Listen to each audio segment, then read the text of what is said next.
Imagine a very simple man.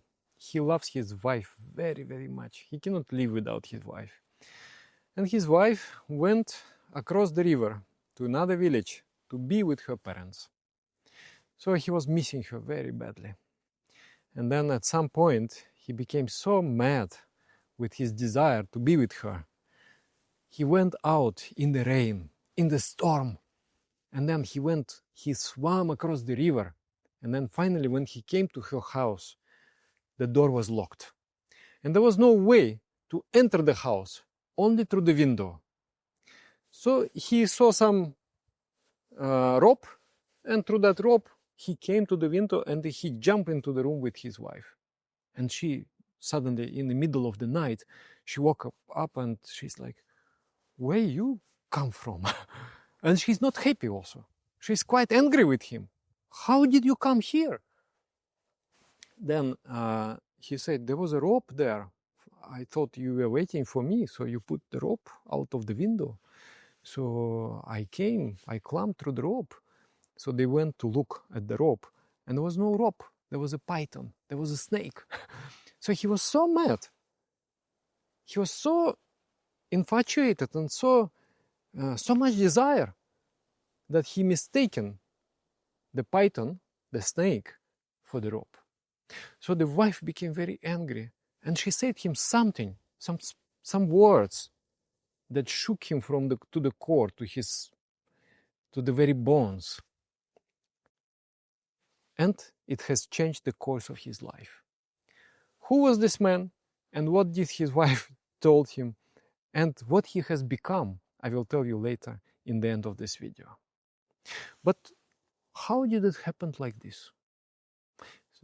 We are going to talk today about libido, about the sexual energy, how to harness that energy, and how to use that energy to acquire intense happiness, and how to use that energy to acquire the success in life.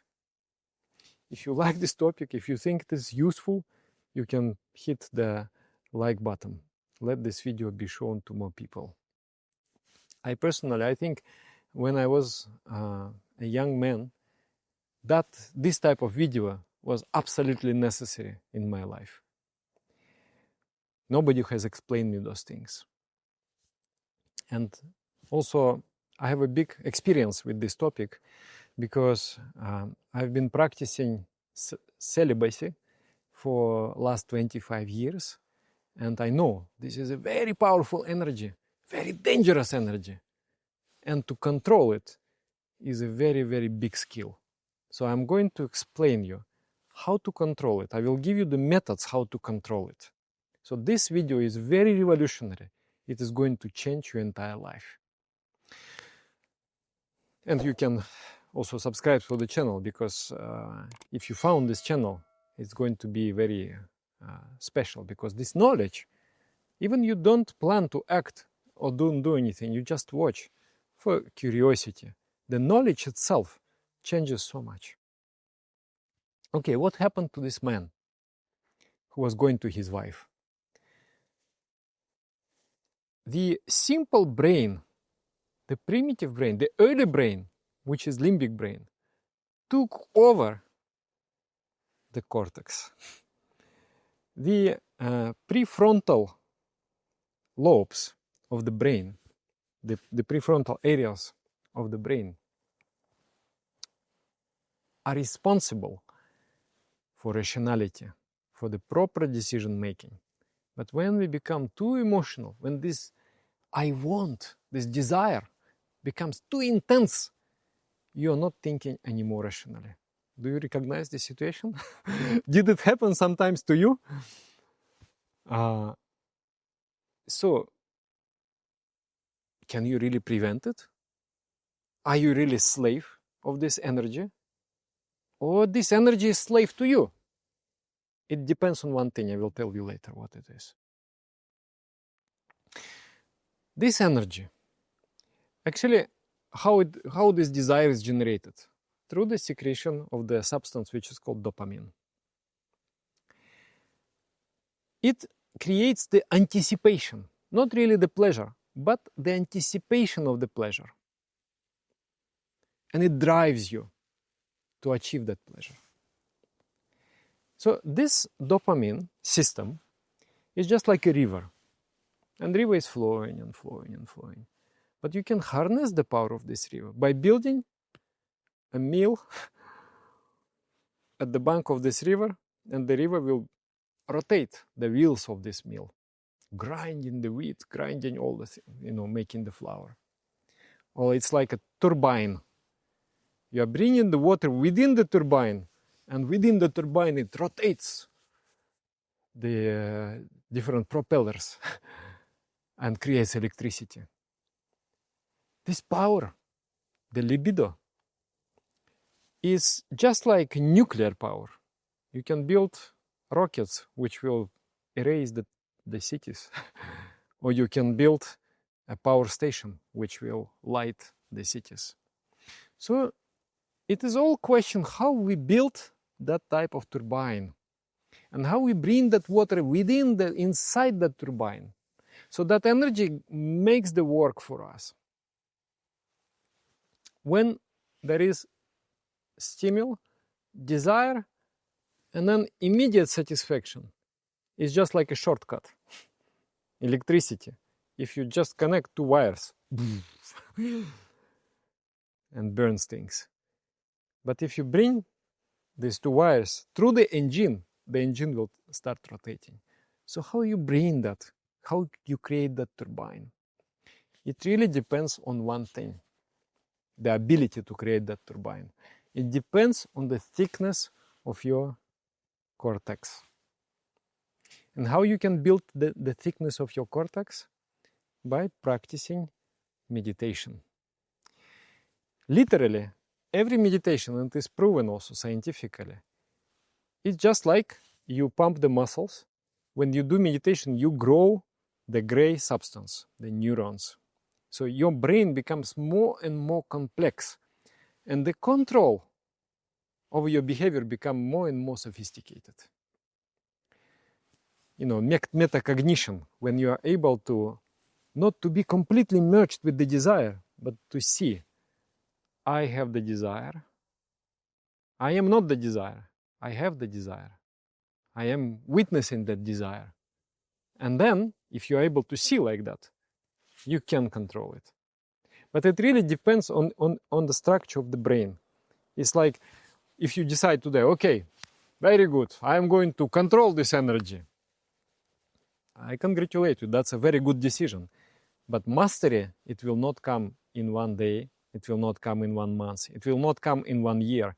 You have to build the structure inside your brain to be able to harness that energy. So apart from meditation, what other things you can do? I will tell you, there are 2 special asanas, physical exercises. When I was young, I felt a lot of libido and I learned these asanas. Oh, it was such a great relief. You feel like cooling down. You're cooling down. You are not anymore slave to this energy. One asana is called Gomukhasana, the cow's head posture. Just for your convenience, I made one document with all these techniques. I have combined all my experience and all the techniques that help actually. And in this video, I don't want to make it too long. I will make it shorter. But in this document, I will write all the factors that contribute to the strong urge and all the factors how you can control the factors and asanas. So now I will just tell about 2 asanas. One is Gomukhasana. It decreases the urge. You feel in control. And another one is called Shalabhasana. You have to be a bit careful with that one. You lie on the belly and you raise your legs like that, 30 degrees, and you hold 30 seconds. In that posture, if you're not careful, you have to watch your body. You can have even ejaculation. The semen will leave the body. Because that asana somehow it triggers, it stimulates certain nerves in your body that you feel suddenly, ooh, it came out. But by practicing that asana, you become able to control this process of losing the semen. So you able to control and not to release that for as long as you want. This is also very important ability to control the sexual energy. Then this energy, as I told you, is very dangerous. It must go somewhere. Either it has to go down. The worst case scenario is when people watch the movies for the adults and then they lose this very precious substance. You know, yogis, they say, Urtхварета девата бхавет. It means the person who rises, who uplifts that energy, he becomes no man. He is not man anymore. He is a god. He is incarnation of divinity. He is full of power, full of charisma, full of clarity, strong motivation, strong willpower. What he is, he becomes divine, that person. And that very same energy goes down and lost. And then shine of the face is lost. Motivation is lost. Everything is lost. And it is a very addictive cycle because you expect a lot. It's just like all these movies. They are like, you come to the reproductive marketplace. Here are watermelons, here are apples, here are the peaches. So many different varieties. And then there is a huge expectation of pleasure. But there is no real pleasure. Because there is expectation and there is and nothing. So then person, okay, let me try again. So that type of, to feel that type of excitement. So that is the worst kind of scenario. It is this kind of practice, it destroys the brain.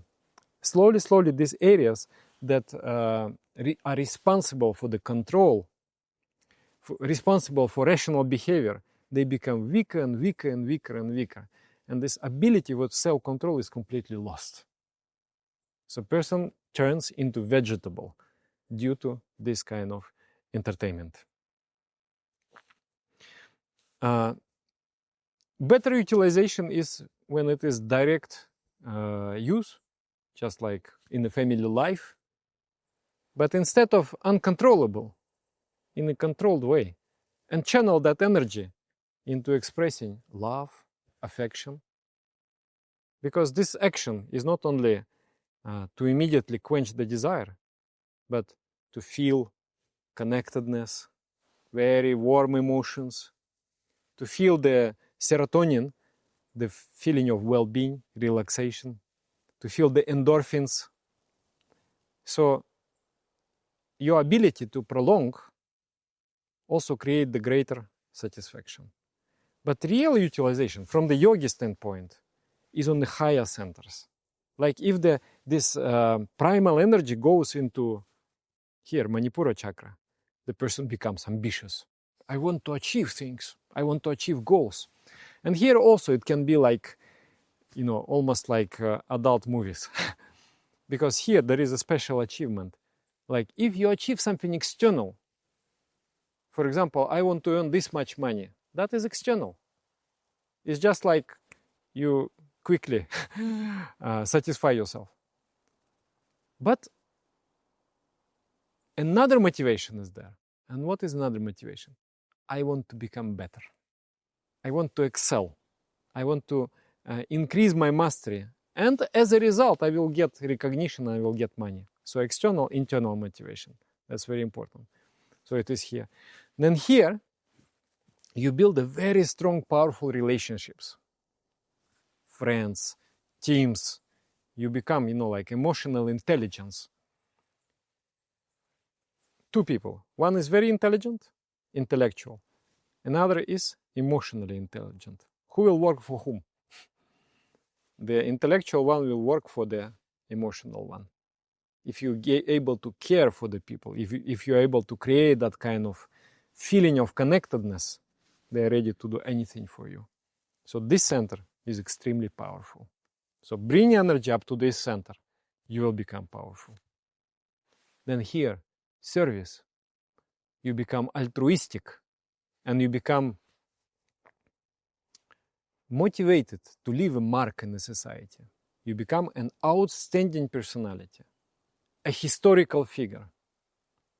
Then here, knowledge. You become motivated to gain the knowledge. You see how far already we go? From here to here. Knowledge. You become sage, you become full of wisdom. And then finally here, you merge with the divine. And then this practice, that's why the Tantra is misunderstood. Because Tantra is about sexuality. It's nothing to do with sexuality. It has to do everything with sexuality, which is transformed. Many times transformed. Up to here. How it is described, Maithuna?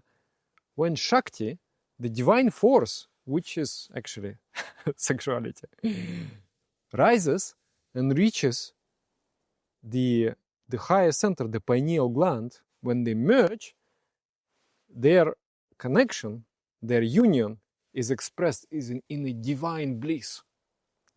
Unimaginable bliss. So that is the real sexuality, you can say, here, rising. And a little bit later I will explain you how to achieve the spiritual experience. It's through meditation, but you need to know some things in meditation, and then through that you can achieve that state, how to channel that energy. So other things, how to control. There is one special underwear, which is called longota. The first time I wore it, I felt, wow, such a relief. Finally.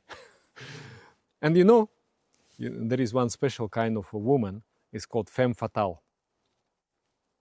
A woman like Sharon Stone in the Basic Instinct movie. She's there in the police, and then they are asking her something, and she says, so what you are going to do? Arrest me? She knows she's in charge, she's in control, she's powerful. She's using your sexuality, your sexual drive to turn you into the slave. So that kind of power. So when I wore that kind of underwear, I felt now I have a shield against all the femme fatales in the world. Nobody can do anything to me. I am protected. So the very powerful underwear, which is used since ancient times by the yogis. Then there are physical exercises like Tandava dance. It increases actually the dopamine production. It increases your willpower, but at the same time it rises the energy. And then there is something very, very interesting. Like we are seeking for that kind of excitement. What is excitement? It's like when your eyes are burning, powerful you feel. So that we want to feel it. It's like a feeling of life, of being alive. For that we need dopamine. How you can get it? There is, what do you think, amongst the natural ways how to increase that kind of dopamine production in you? What is the great way? Shower. There are 3 types of shower. One is hot shower. Don't give you anything. Only relaxes you, like, okay. And cleanliness, that's all. Then there is contrast shower. You get warm shower and then you get cold shower. It increases like 150% the dopamine production. And it lasts about 1 hour, 1.5 hours. That increased level. And there is a very cold shower. Icy cold shower. And if you stay under that shower for 2 minutes, your dopamine production increased 250%. And it lasts like 4 hours. So when you take that type of shower, you really awaken. You become very, very motivated, focused, at the same time calm. Because this area, this chakra, it becomes, the urge is created when it is overheated, when there is a heat. But when you cool it down, the urge is pacified. So this is also a very, very powerful way to transform this energy. And then I was telling, energy either goes down or flows up. So intellectual pursuit, thinking, when you study philosophy, when you think constantly about something, when you try to explain something to others, the brain uses so much energy up so that you lose the attraction for that. Creativity, channel yourself to creativity. And then finally, spiritual experience. So how to go into spiritual experience? Also breathing exercises, I should say. Anyway, you will find everything in the document that I can give you in the channel. So how to experience spiritual joy? Meditation is just like shooting from the bow, arrow from the bow. Pranavadhanu sharohyatma brahmata lakya muchate apramatena vedabhyam sharavatan mayobhavet. Oh, serene spiritual seeker, your soul is the arrow. Your spiritual practice is the bow. And the target is the divine consciousness. Aim properly and shoot. If you are steadfast, if you are focused,